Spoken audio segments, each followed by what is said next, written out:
안녕하세요. 안전한 투자로 편안한 노후 준비 중경투TV입니다. 네, 6월 7일 수요일입니다. 비트코인 27,000달러 플러스 5%, 이더리움 리플 플러스 4%, 에이다 도지도 플러스로 하루 전 바이낸스 SEC 소송으로 개인비대를 확실히 털었다가 빠르게 반등이 왔습니다. SEC가 소송하는 것은 리플 포함해서 하루 이틀이 아니고 하루 전 중경투 영상에서도 이야기 드렸듯이 바이낸스 창풍자업 계좌 동결하는 정도지 미국이 직접 규제할 방법은 없습니다. 미국 내 설립된 바이낸스 거래소 계좌 당장에 동결한다고 소식이 났고요. SEC가 내년 비트코인 반감기 불장 대비해서 사전에 시장 정리하고 있는데 바이낸스에 이어서 코인베이스 역시 불법 코인 판매로 추가 소송이 시작되었습니다. 바이낸스 공포 뉴스에 비트코인은 하락은 했지만 고래들 매수로 빠르게 반등을 했고요. 하지만 알트코인 보면 에이다, 폴리곤 포함 중소형 코인들 빠르게 반등은 안 나오고 있습니다. 비트코인, 이더리움, 리플 정도에 자금이 몰리고 있고요. 도지코인은 SEC가 증권이라고 61개 언급한 코인에서 제외가 되었습니다. 비트코인, 이더리움하고 같이 SEC 타겟이 안 되면서 진한 초록불로 상승을 했고요. 21년 4월 도지코인 불장에서 일론 머스크 펌핑으로 가격이 급등은 했지만 코인 회사가 직접 개입한 것이 아니라 인플루언스로 인한 자연스러운 가격 펌핑이라는 논리고요. 도지코인은 리플, 샌드박스, 에이다처럼 직접적으로 관여하는 회사가 없고 고래들 위주로 움직입니다. 직접 관여하는 회사가 없으면 이번 SEC 증권 검열에서 빠질 수는 있지만 개발 속도는 확실히 느리고요. 리플, 에이다 같은 경우 스테이킹이나 유럽 회사 인수 같은 확장성을 빠르게 가져갈 수 있다는 장점도 있습니다. 비트코인 차트 보면 기사회생, 지옥까지 떨어졌다가 빠르게 반등이 왔고요. 비트코인 데드크로스의 빨간색 99일선 상승 추세선 모두 뚫고 내려가고 바이낸스 소송까지 하락 시그널은 거의 완벽했습니다. 이 정도 시그널이면 중수 단타 투자자들 비중 줄이거나 매도했을 가능성이 매우 높죠. 하지만 중경투 하루 전 썸네일 바이낸스 소송 시작으로 갠슬러장 칼은 빼들었지만 비트코인 100% 홀딩해라 반등 순식간이다 이야기를 드렸고요. 순식간에 반등을 했죠. 비트코인이 이미 미국 내 선물 ETF나 헤지펀드 투자에서 증권 아니라는 거 2009년부터 많은 검증이 있었습니다. 안 그러면 오래전 100달러 하던 코인이 27,000달러 현재 가격 유지를 할 수가 없겠죠. 거기에 6월 15일 연준 금리 동결이 있어서 금리 동결되면 비트코인 수혜받을 가능성이 여전히 높고요. 금리 동결 이후 금리 인하하면 시장의 유동성 더 풀리는 거기 때문에 고금리에 예금으로 옮겨갔던 자금들 코인으로 다시 돌아올 수가 있고요. 첫 번째가 비트코인이 될 수가 있습니다. SEC 이번 거래소 소송으로 비트코인만은 확실히 안전자산이라는 것을 다시 증명을 한 거죠. 바이낸스, 코인베이스 메인 거래소 소송 소식 나오고 단기 투자자들은 비트코인 순식간에 21,000개 손실을 보고 매도를 했습니다. 28,000달러 이상 매수했다가 급하게 손절을 한 거죠. 여기 차트에서 노란색 막대 그래프가 개인 투자자이고 장기 투자자는 아래에 있는 검은색 차트입니다. 개인 투자자들 소송 소식에 매도는 많았지만 장기 투자자들은 매도가 거의 없었고요. 결국 내년 비트코인 반감기 나오면 장기 투자자들 상승할 것이다. 이번 바이낸스 퍼드 뉴스는 코인 투자에서 흔한 패턴이다 생각을 하는 거죠. 장기 투자자들도 공포심리 크게 느꼈던 구간은 3월 실리콘밸리 은행 파산입니다. 이때는 코인뿐만 아니라 미국 증시도 쭉쭉 떨어졌었고요. 장기 투자자들 내년 반감기를 위해서 여전히 홀딩을 하고 있습니다. 그리고 비트코인 1만 개 이상 보유한 고래들은 이번 비트코인 25,000달러 하락 왔을 때 대량으로 매수를 했고요. 여기 빨간색이 비트코인 가격 흐름에 따른 고래들 매집량인데 맨 아래 비트코인 1개 투자자부터 10개, 100개, 1000개, 만개, 10만 개로 상승을 합니다. 10만 개 이상 투자자들은 작년 FTX 파산 나오기 전에 대량 매집했고 FTX 파산으로 15,000달러까지 폭락해도 매도는 없었고요. 파란색은 매수량이 급격히 줄어든다는 거죠. 최근에는 3월 실리콘밸리 은행 파산 여기 구간에서 대량 매집하고 3만 달러 구간에서 약간 비중 조절을 했습니다. 2년, 3년 고래들도 여기 구간 비중 조절 정도를 한 거지 답한 건 아니고요. 비트코인은 반등이 빠른 반면 알트코인들은 SEC에서 추가로 61개 코인 증권 분류하면서 비트코인 따라서 반등을 못하고 있습니다. 바이낸스 소송과 함께 10가지 코인 기본으로 증권 분류가 되었는데 8코인 코인, 바이낸스 거래소 코인 BNB, 바이낸스 스테이블 코인 BUSD, 솔라나, 에이다, 폴리곤, 코스모스, 샌드박스, 디센트럴랜드,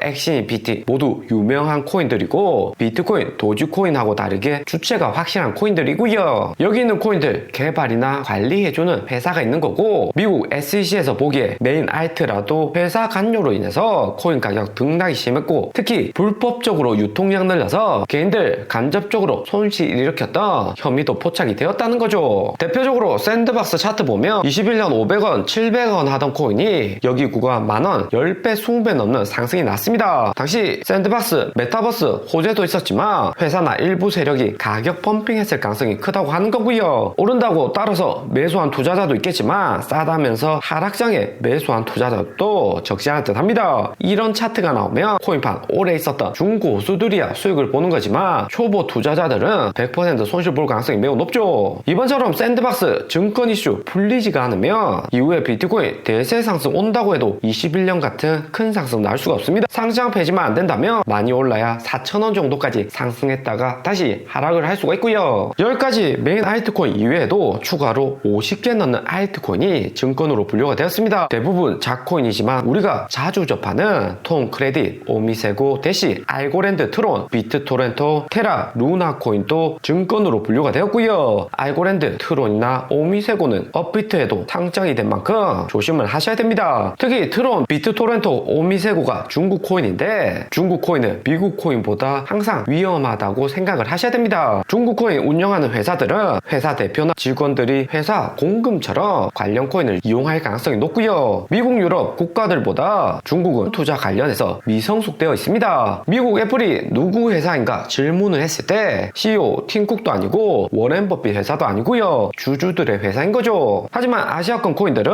이런 증권 혐의가 매우 강합니다. 비트코인 상승할 때 단타로 치고 빠져서 수익 보는 정도지 장기로 홀딩했을 경우 돈 삭제가 될 수 있는 코인이라는 거죠. 그리고 증권 혐의 받고 있는 폴리곤은 1월 저점까지 가격이 내려온 상황입니다. 1월에 비트코인보다 더 상승 잘하다가 4월, 5월 힘을 못 써던 코인이었는데 세력들은 이미 SEC 증권 분류 소식에 손절을 해둔 상태이고요. 현재 같은 추세라면 1월 저점 무너지는 것은 시간 문제다 볼 수 있습니다. 작년 7월 저점도 위험하고요. SEC에서 증권 아니라고 이야기를 해야 되는데 분위기로만 봐서는 쉽지 않아 보입니다. 그리고 동남아 코인 엑시인 PT 역시 비트코인 따라서 반등은 했지만 약간 상승해 하루점 폭락 회복을 못하는 상태이고요. 대부분 알트코인들 역시나 엑시인 PT 같은 차트가 만들어지고 있습니다. 알트코인 약세장이 단기간에 끝나지 않을 가능성이 있다는 거죠. 이번 바이낸스 코인베이스 소송 소식에 SEC 의장 게리 겐슬러 CNBC 뉴스 빠르게 나와서 중요 발언을 했습니다. 뉴스 제목이 겐슬러 의장 더 이상 디지털 화폐 코인은 필요 없다 자극적으로 만들었지만 인터뷰 내용을 자세히 들어보면 그렇진 않고요. 투자자 보호 최우선하기 위해서 증권법을 기반으로 안정망을 확보할 것이다 이야기를 했습니다. 코인 시장 장기 발전 위해서는 앞에서 언급드린 개인들 털어먹는 코인들 움직임을 조심해야 한다는 거고요. 겐슬러 의장 MIT 교수 출신의 코인 산업에 대해서 잘 이해를 하고 있습니다. 21년 임기 시작할 때 코인 불장이고 초기 시장이라 어디까지 성장하는지 지켜를 본 거고 이제는 코인 시장 성장이 주춤하니까 칼 빼들고 시장 정리하는 거고요. 21년처럼 계속해서 개인들 손실 보는 장이 만들어지면 장기적으로 코인 시장은 축소될 수밖에 없습니다. 신규 투자자 유입이 안 되고 중고수들끼리만 자전거래를 하는 거죠. 자세하게 겐슬러 의장은 우리는 더 이상 디지털 통화가 필요 없다. 이미 디지털 통화를 가지고 있고 그것은 달러, 유로, 위안화라고 이야기를 했고요. 당장에는 코인 시장 강력하게 규제를 하겠다는 거고 적극적인 움직임 나오고 있습니다. 겐슬러 의장 SEC 의장 임기 종료가 2026년도로 아직까지 시간이 많이 남겨두고 있고요. 그러면서 이번 코인베이스 소송으로 인해서 CEO 암스트롱 중요 발언을 했습니다. SEC는 코인베이스 21년 상장되도록 허용을 해놓고 이제 와서 규제를 한다. 21년 상장 이후 코인 등록하려고 시도는 많이 했지만 등록하는 경로가 없었다 이야기를 했고요. 그러면서 SEC와 미국 상품선물거래위원회 CFTC에 상충되는 진술이 있었고 증권인지 상품인지 이전부터 불명확하다가 이제서야 소송을 건다고 하는 거죠. 오늘의 영상은 여기까지입니다. 좀 더 디테일한 투자 정보가 필요하신 분들은 커뮤니티로도 자료가 공유되니까 멤버십 가입과 구독 부탁드립니다. 감사합니다.